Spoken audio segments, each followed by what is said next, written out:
महिरबानी। तमामु हिकिड़ी उत्साहींदड़ जेका ही खाना बदोश जी वेहक आहे। हिन जा कुझु प्रोग्राम पहिरीं थिया आहिनि, उहे मूं ॾिठा आहिनि। मुंहिंजी ख़्वाहिश हुई, पंहिंजी बि ख़्वाहिश हुई, तव्हां हुते अचां, प्रोग्रामनि में शरीक थियां। उहा ख़्वाहिश अमर साहिबा पूरी कई असांजी। काल्ह राति भाया थो मुख़्तसर थोरो हुन में टाइम में हुकुम थियो त तारीख़ ते ॻाल्हाइणो आहे। त मुंहिंजे लाइ तमामु घणी सच पुछो त इहा ख़ुदि उन जहिड़ो मूंखे रिवाइव कयो सॼी इन ॻाल्हि। ऐं मूंखे उन टाइम खां वठी ईअं लॻो त तारीख़ जो चहिरो जो हीअ ताईं ॾिसो पिया, तारीख़ ॼण समुंड जे लहरनि वांगुरु हीअं अचे पियो, वरी हीअं वञे पियो, वरी का लहर खणियो अचे, वरी का लहर हुनखे खणियो वञे। ईअं हुन जूं ॻाल्हियूं, हुन सां गुज़िरियल वक़्तु ऐं सभु, पर उहो एतिरो घणो आहे जेको सच पुछो त उहो ख़ुदि हिकिड़ो समुंड आहे। ऐं मूंखे कोन मिली सघियो जो हुन ते घणो कुझु सहेड़े सघां, पर मूं कुझु नोट्स वठणु शुरू कया से बि ईअं त जेके ख़्याल आया थिए वरी मूं नोट ते करे छॾिया, वरी ॿिया ख़्याल आया थिए। उन में तरतीब घणी न हूंदी, पर मूंखे मुनासिबु लॻो त जंहिं माण्हू मूंखे लेखक बनायो उनजे लाइ आउं कुझु लफ़्ज़ लिखी अचां।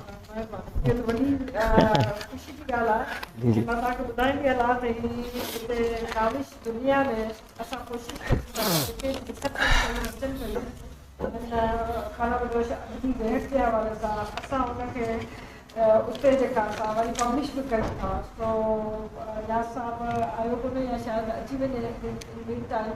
त हिते जेकर तव्हां लिखनि न खणी आया आहियो त इहो वरी असां हिनखे पब्लिश बि करे सघंदासीं। इहा वधीक जेका असां लाइ सुठी ॻाल्हि हुई। ऐं हिते रिकॉर्डिंग बि हली रही आहे, इहा रिकॉर्डिंग बि ऑनलाइन अवेलेबल आहे। सो आहे हीअ फस्ट राइटअप में पोइ केॾी महिल लिखियल कानूं पढ़ियल आनूं वांगुरु थी वेंदो। सो उनजे लाइ अॻु में ई माज़रत था वठूं। ज़रूरु ज़रूरु ज़रूरु थींदो। शाह साईं जो हिकिड़ो बैत अचे थो, यादि अचे थो, तारीख़ ते ॾाढो ठहिके थो। नकी खणनि पाण सां, नकी साणुनि पाण, अहिड़ा जिन उञाण आउं न जीअंदी उन रे। तारिक अशरफ सुहिणीअ जो ख़ालिक हो, पोइ हू ख़ुदि सुहिणीअ जी तख़लीक़ बणिजी वियो। सुहिणी हुनजी सुञाणप बणिजी वई। तारिक पंहिंजी सोच लोच, पंहिंजो वक़्तु, पंहिंजो रत सत सुहिणीअ लाइ वक़ुफ़ करे छॾियो हो। सुहिणी रिसालो किताब जेका हिकु दौर जो दस्तावेज़ आहे, तारीख़ आहे, सिंध जो ऊचो अदबी घाट आहे, सिंध जे मुज़ाहिमती अदब जो शाहकार आहे।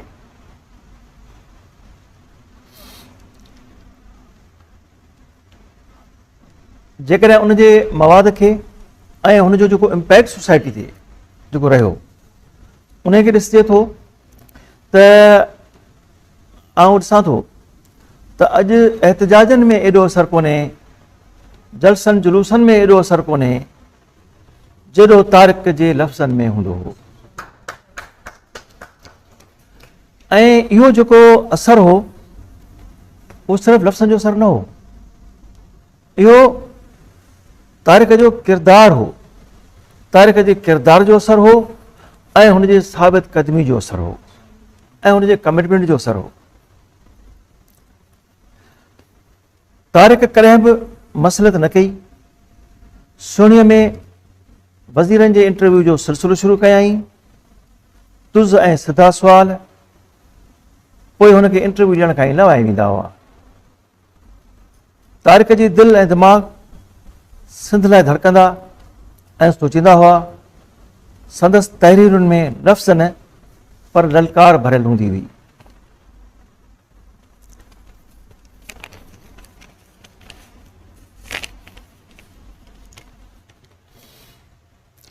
तारिक़ हिकिड़ो मेहनती पुरहत अदीब हो। जेकॾहिं असीं हुनखे चऊं त हिकिड़ो पुरहत अदीब हो त उन में वधा कोन्हे। ऐं एडिटर हो।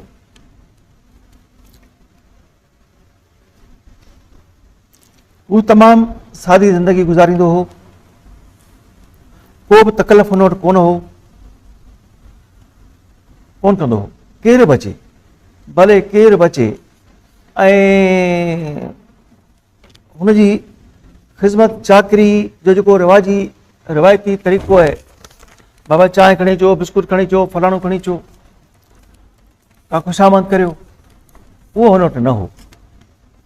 हुन वटि वञिबो हो त कचहरी हुई, ॻाल्हियूं हुयूं, हुनजा उन क़िस्म जूं शयूं, उनजे लवाज़मात खां हुन पाण खे आजो रखियो हो, हल्को रखियो हो। तारिक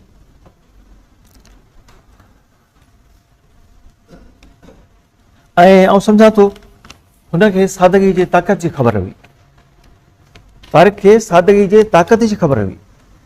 तंहिं करे ई हुनखे को बि दबा, का बि लालच झुकाए कान सघी। मूं वटि आहे पाण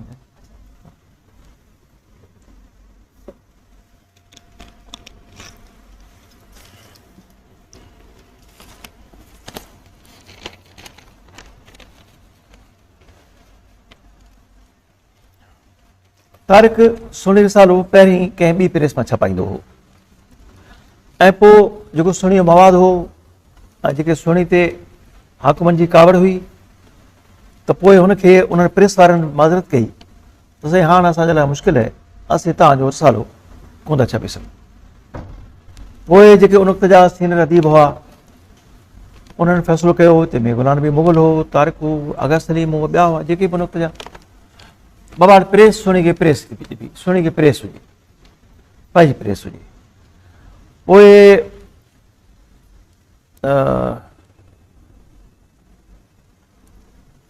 हा, ऐं पंहिंजी प्रेस हूंदी पोइ ठीकु आहे, जेको हूंदो त मुंहुं ॾिबो। ऐं सुहिणी प्रेस लाइ कोपन जारी कया विया। कोपन यादि हूंदो, नसीर खे यादि हूंदो त अकबर खे बि हुजे, पोइ ख़बर न आहे घणनि रुपयनि जो कोपन हो, मूंखे यादि कोन थो पए, पर पोइ कोपन ईअं सेल थिया ऐं उन मां एतिरा गंज थी विया जो सुहिणी प्रेस थी वई, सुहिणी प्रेस लॻी वई, नंढी प्रेस हुई। पोइ तारिक पंहिंजे घर जे हिकिड़े कमरे में हुई, जाइब किथां अचे, पैसो किथां अचे, नंढी प्रेस हुई जंहिं ते 4 सुफ़ा छपजी सघंदा हुआ। ऐं तमामु वॾी ॻाल्हि थी वई ऐं तारिक जो ख़्वाबु साबिया थियो। उहा नंढी प्रेस हुई, उन वटि छपाई जो ॿियो मार्केट जो कमु एतिरो कोन थिए मिलियो, कोन हो। ऐं सुहिणी जो जेको हुई, उनजी जेका सुहिणी जी केतिरी बि सेल हुई, 1000 कापियूं छपियूं हुयूं, क़ीमत मुनासिबु हुई, उहो सुहिणी तारिक जे आमदनी जो ज़रियो त कोन हुई, हुनखे आमदनी जो ज़रियो कोन बनायो। ऐं पर जेके थोरे थके कम मां, प्रेस कम मां हुनजे ज़िंदगी जे गुज़ारण जो भार जेको ॻरो हो, हुनजो भार ज़िंदगी जो गुज़ारण हुन लाइ ॻरो हो। बटस जेको हो उन मां पाण परे या प्रेस हलाए या प्रेस जो पेट भरे, पर हुन हिमत न छॾी। जेको कुझु वटसि हो हुन सिंधी मुज़ाहिमती अदबी तहरीक जे लाइ दाह ते लॻाए छॾियो। ख़ुददार बि ॾाढो हो, कॾहिं कंहिंखे का पंहिंजी तकलीफ़ न चई, न को कंहिंखे ॿुधाई त मूंखे हीअ तकलीफ़ आहे, मूंखे हीअ घुरिजे। बाक़ी मूंखे मालूम आहे त गुलाम नबी मुग़ल हुनजो घाटो यार हो, पाड़े में रहंदो हो।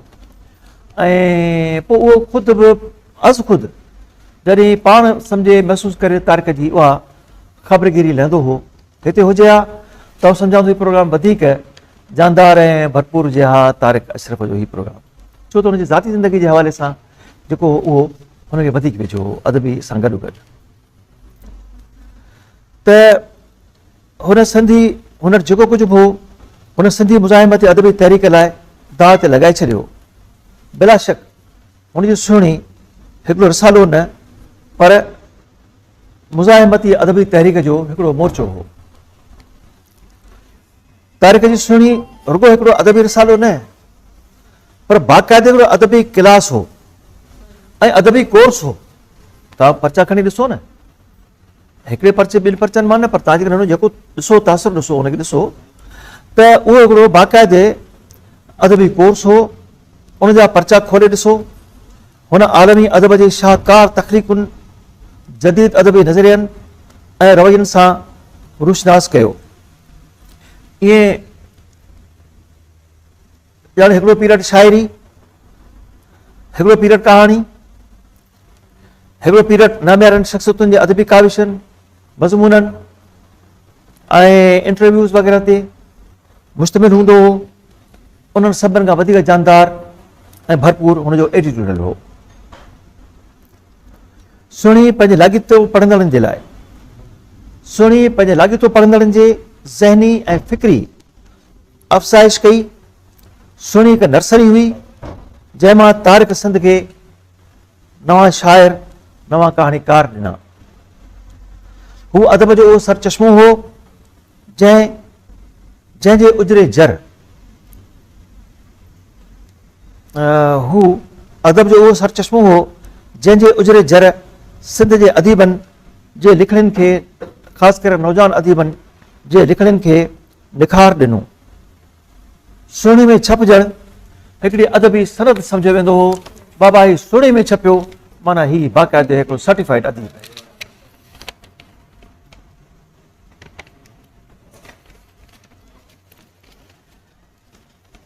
तारिक सुहिणी ऐं प्रेस जो मालिक न, पर हिकिड़े मुलाज़िम वांगुरु बणिजी वक़्तु गुज़ारियो।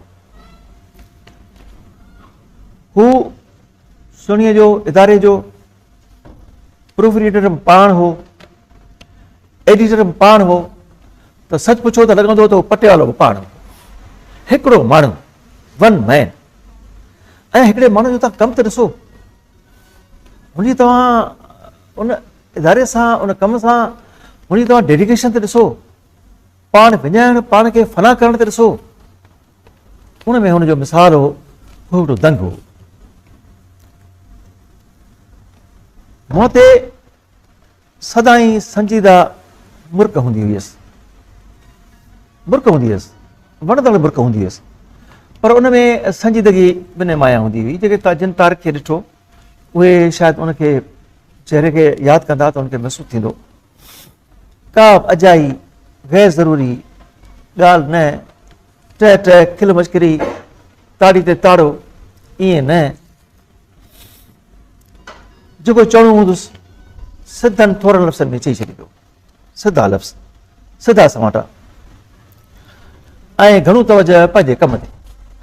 कचहरी वेठो कंदो, कमु वेठो कंदो, प्रूफ वेठो ॾिसंदो, कंपोज़िटर खे बि पोइ सॼो ॿुधाईंदो।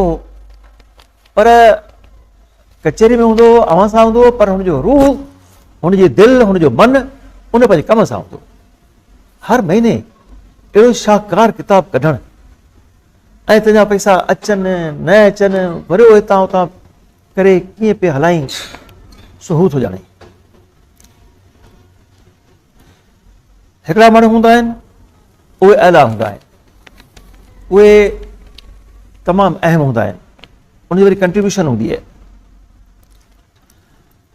इल्म में, अदब में, अकाबरी में उहे माण्हू निमाया हूंदा आहिनि, पर उहे सभु रुॻो पंहिंजे लाइ हूंदा आहिनि, पाण हूंदा आहिनि। जेसिताईं हू आहिनि तेसिताईं उहे अला बि आहिनि, निमाया बि आहिनि। पर तारिक उहो माण्हू हो जंहिं अला माण्हू पैदा कया, जंहिं तख़लीक़ कया। उहो पाण त अला हो, पर हुन अला अदीब, अला पाए जा जेके लेखक, शाइर, उहे पैदा कया। हू हिकिड़ो संग तराश हो, हू हिकिड़ो संग तराश हो जंहिं आउं पाण खे चवंदुसि अणघड़े काठ खे, अणघड़ियनि पथरनि खे उन निखारे, उन्हनि खे हिकिड़ी ख़ूबसूरत ऐं वणंदड़ हुननि खे सुञाणप ऐं शकिल ॾिनी।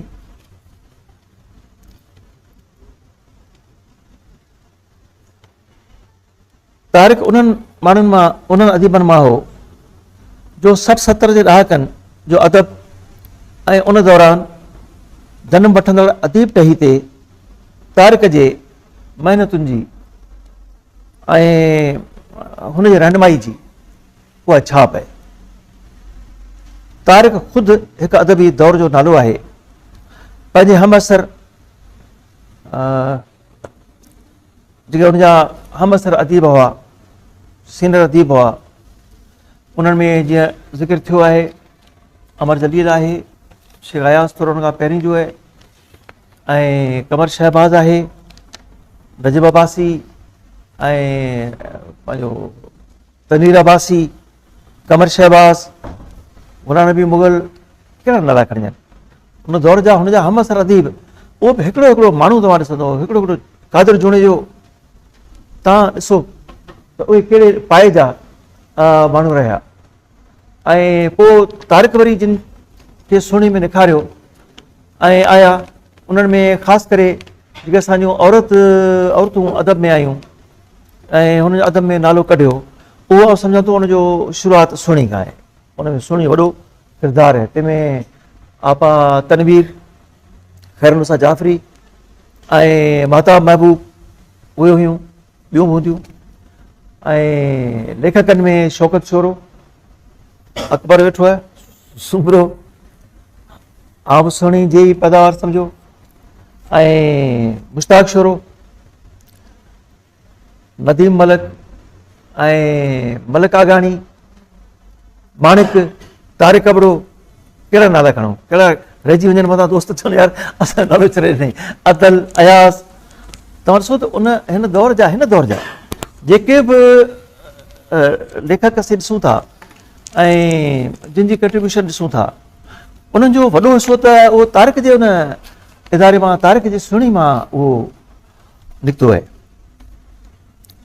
नसीर एजाज़, रसूल मेमण, सतार पीरज़ादो, इमदाद हुसैनी, इवन हिदायत बलोच, इलाही नाला आहिनि। मुंहिंजे ख़्याल में त अॼोकी सीनियर अदबी टही सॼी तारिक जे अदबी पूरे जो समर आहे।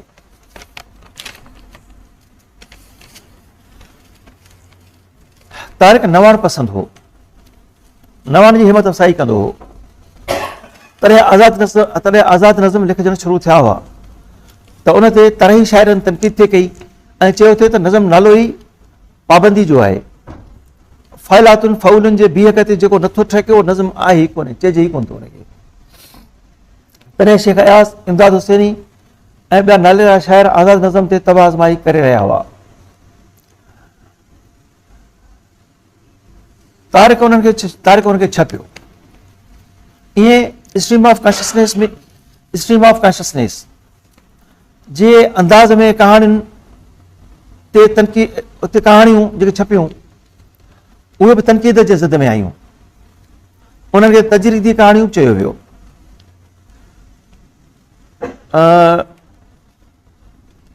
जिन जो न प्लाट, इहो चयो थियो आहे जो न को प्लाट ऐं न को अॻु पुठि, रुॻो अंदरि जो ओभर कढणो आहे, बसि जीअं अचे थी चइजे, जीअं अचे थी लिखिजे। पर इहो बि अदब थियो छा?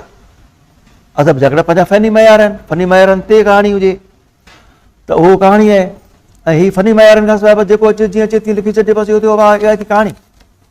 सो वरी ख़ासि करे उन में मुश्ताक शोरो ऐं माणिक ऐं कुझु तारिक अबरो, सो उहे वरी उन वक़्तु इन्हनि शयुनि जा वधीक हुआ, सम्झो त उन में मुतहरिक हुआ, वधीक लिखंदड़ हुआ ऐं उन ते तनक़ीद इलाही थी थिए।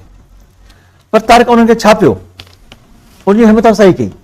जेको नओं ट्रेंड आहे, जेको अचे पियो, हुनखे त ख़बर हुई न त दुनिया में ॿियनि हंधनि ते इहे ट्रेंड आहिनि, पर हिते जेको थोरो ट्रेंड खां हटो त अवाई छा थियो। पर तारिक खे कंहिंजी तनक़ीद जी परवाह न हुई। हुन बिल्कुलु जेको ठीकु सम्झो थिए ऐं हुन हिमत अफ़साई कई। आज़ाद नज़म जी ऐं थोरे स्ट्रीम ऑफ कॉन्शियसनेस जूं जेके कहाणियूं हुयूं ऐं नाविल लिखियो माणिक वग़ैरह, उहे सभु तारिक जी सम्झो त हुन में हिमत अफ़साई हुई। ऐं तारिक जी सुहिणी हिकु अदबी दर्सगाह हुई, जंहिं नवां लेखक ऐं पढ़ंदड़ उन्हनि खे आलमी अदब जे सितारनि सां रुशनास करायो। सार्तर, अल्बर्ट कामो, वाल्टियर, हेमिंगवे, खलील जबरान, केतिरा ई नाले चढ़ाया लेखक, आलमी लेखक उनजे ख़्यालनि ऐं तसवरनि सां हुन ज़हननि खे सैराब कयो, पढ़ंदड़नि खे ऐं लिखंदड़नि खे सैराब कयो। तर्जुमनि में बलीराम वल्लभ जो को जवाब न हो, हू बि तारिक वांगुरु ई ख़ामोश तब मुरकंदड़ ते चेहरे ऐं हिकु मक़सद ऐं लगन सां सरशार शख़्सियत आहे। इब्राहिम जोयो साहब खां पोइ मुराद अली मिर्ज़ा ऐं बलीराम वल्लभ जो तर्जुमे वसीले पंहिंजे अदब खे शाहूकार करण में वॾो किरदारु आहे ऐं उन्हनि खे तारिक छपियो, उनखे तारिक पहुचायो। सुणी में तारिक अशरफ जा छपियल मुख़्तलिफ़ शख़्सियतुनि खां इंटरव्यू, तारीख़ी दस्तावेज़ आहिनि। एडिटोरियल ऐं हुकूमती शख़्सियतुनि वज़ीरनि खां इंटरव्यू में हू हुकूमत जी खल लाइ छॾींदो हो। लॻंदो हो त हीअ भला बसि ॼाणे हाणे जेल वियो, बसि ही हिकिड़ो हथ ॿिए जाइ माफ़ कजो। ऐं हुनखे हुनजो अहसासु बि हो, ईअं कोन हुनखे अंदाज़ो कोन हो। ऐं मिड़ी पोइ मूंखे ख़बर कोन्हे त आउं कहाणी लिखां पियो त उनजा कहिड़ा कंसिक्वेंस थींदा जमहूरियत जो सिट, पर हुनखे ॾाढा अहसासु हो त आउं जेको करियां पियो उहो छा पियो करियां, उन नतीजो छा निकिरंदो। बिल्कुलु हिकिड़े कॉन्शियस माइंड सां हू उन ते हो ऐं हुनखे अहसासु हो त खेसि कुझु बि थी सघे थो, पर हू पंहिंजे रीति ते कारबंद हो। मुंहिंजी पहिरीं कहाणी थोरो पंहिंजी कहाणी जो हवालो, पर ॻाल्हि तारीख़ जी आहे।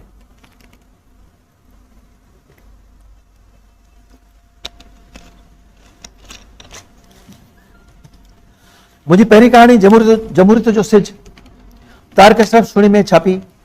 उनखां अॻु मुंहिंजी साणस वाक़फ़ियत सिर्फ़ु इहा हुई त आउं सुणी जो बाक़ाइदगी सां पढ़ंदड़ हुउसि। 1973 जो सेप्टेंबर महीनो हो। सुणी जी प्रेस पुछाईंदो वञी वटि पहुतुसि। हिकु महिरबानी मुर्ख मूंखे ख़ुशामदीद कयो। पहिरीं जी ॼाण न सुञाण न मुलाक़ात, पर हुनजो रवैयो इंतिहाई पंहिंजाइप वारो, जहिड़ो अॻु में का मुलाक़ात थियल हुई ऐं हिमत अफ़ज़ाई वारो हो। नवंबर 73 जे पर्चे में मुंहिंजी कहाणी छापे छॾियईं। कहाणी जो टाइटल जमहूरियत जो सिज बि पाण ॾिनई ऐं उहा कहाणी ई मुंहिंजी अदबी शनाख़त या सुञाणप बणिजी वई। मूं त कहाणी लिखी छॾी ऐं हुन ॿुधायो त सिटायर जे ज़िमरे में अचे थी। सिटायर जो जेको सन्फ़ आहे उन में थी अचे। मूंखे इहा ख़बर कोन्हे त सिटायर में छा में, असां वरी ख़्याल होसि लिखी छॾियो। ईअं हुन कहाणी बाबति वधीक तरबियत कई।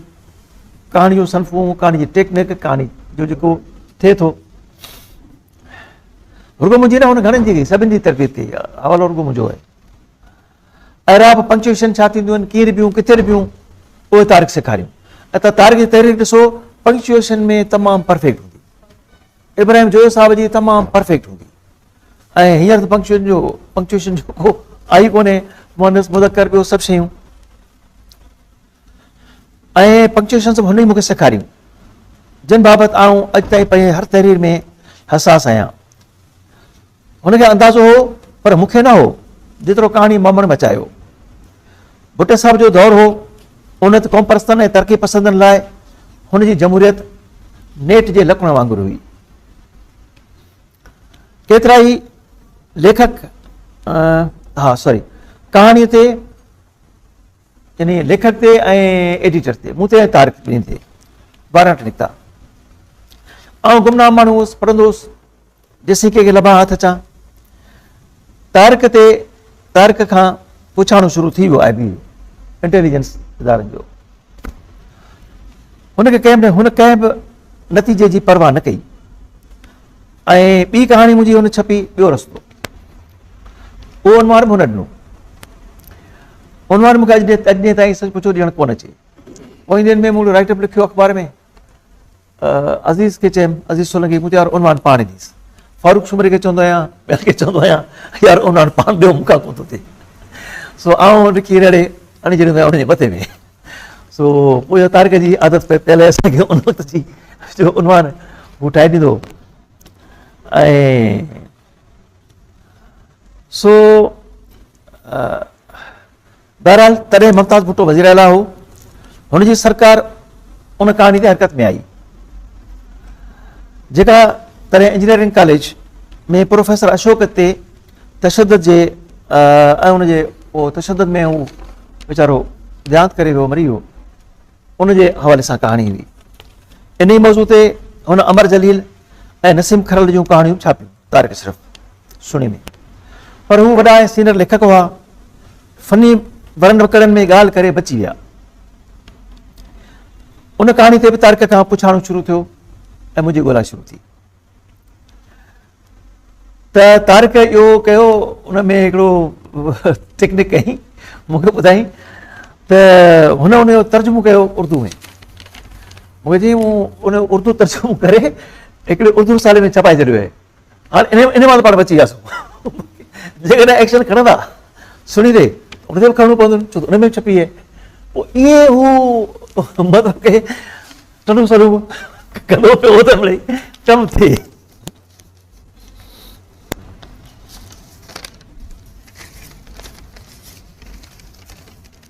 चवंदा आहिनि कब तक ख़ैर मनाएगी बकरे की मां। सो अप्रैल 79 में भुट्टो साहब जे शहादत जे रद्दअमल में असां लगातार LMC में एहतजाज कयो। 3 ॾींहं सेशन कोर्ट में ग़ाइबाना जनाज़े नमाज़ जो प्रोग्राम रखियोसीं। यूनिवर्सिटी जा शागिर्द बि आया। नमाज़ खां पोइ नारेबाज़ी थी, फौजी अटालनि अची घेरो कयो ऐं ॿियनि केतिरनि शागिर्दनि सां गॾु आउं गिरफ़्तार थी वियुसि। कैंट में तशदुद करण खां पोइ सेंट्रल जेल मोकिलियाऊं। चार्जशीट में भंजडा शरपसंदी सां गॾु सुणी में छपियल कहाणी जो कलम भायाऊं। तो फलाणी कहाणी सुणी में लिखी, तॾहिं किथे 73 किथे 79, तॾहिं वञी हिनखे आउं हथायसि त मिली हीअ आहे ॾुआरी हिनखे जलियो। पर तारिक अॻु में हुनखे गिरफ़्तार करे वरितो। तारिक अॻु में गिरफ़्तार थी वियो। ऐं सम्झो शायदि 75 धारे गिरफ़्तार थियो हूंदो।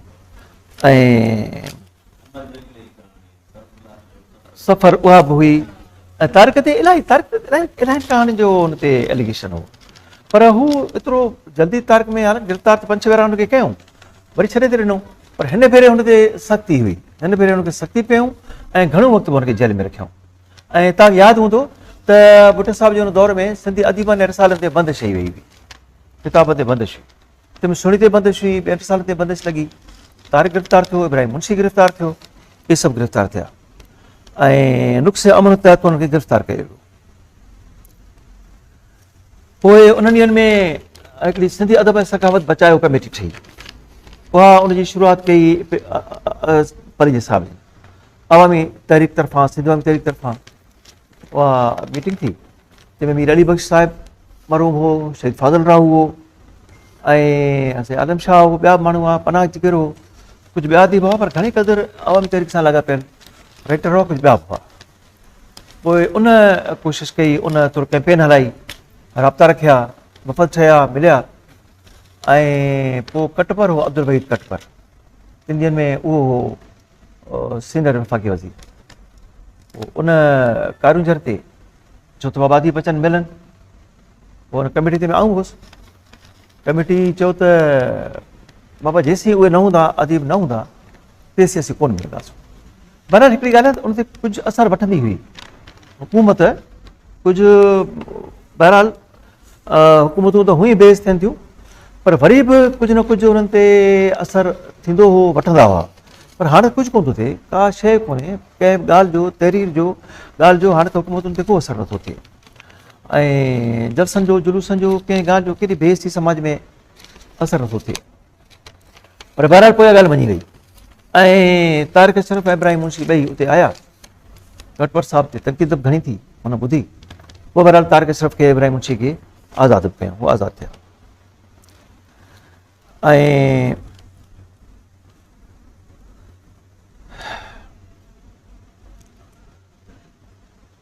पोइ तारिक अशरफ जीअं ज़िक्र कयो, असांजे पंहिंजो मुसर साहिबु आहे, जेल में 22 महीना तारिक उहा डायरी लिखी।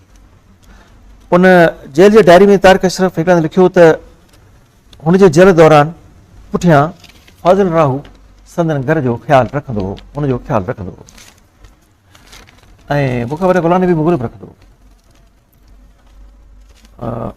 बाक़ी थोरो ई आहे। शहनाज़ राहू फाज़िल साहिब जी न्याणी आहे ऐं मुंहिंजी ज़िंदगी जी साथी आहे। उन ॿुधायो त हिकिड़े ॾींहुं बाबा खे घर फ़ोन आयो, फ़ोन आयो बाबा उथियो ॻाल्हाई ऐं तमामु घणे माझवारे लहजे में तमामु घणे उन में चई पे त बाबा तव्हां फिकर न करियो। बाबा चयो पे तव्हां फिकर न करियो अम्मा, असीं तव्हांजा तारिक पुट वेठा आहियूं। ऐं हुन तारिक जी माउ खे हौसलो ॾींदे ईअं पे चयो, तारिक तोखे अॼु हिते खाना बदोश कैफ़े में, तारिक तोखे अॼु हिते खाना बदोश कैफ़े में असीं ॿुधायूं था त तूं पंहिंजे रूह ऐं पूरे एहसास सां असां सभिनि में ऐं सिंध में तूं मौजूदु आहीं, तूं असां में आहीं ऐं तूं सिंध जे अदब ऐं तारीख़ में हमेशह ज़िंदा जावेद आहीं।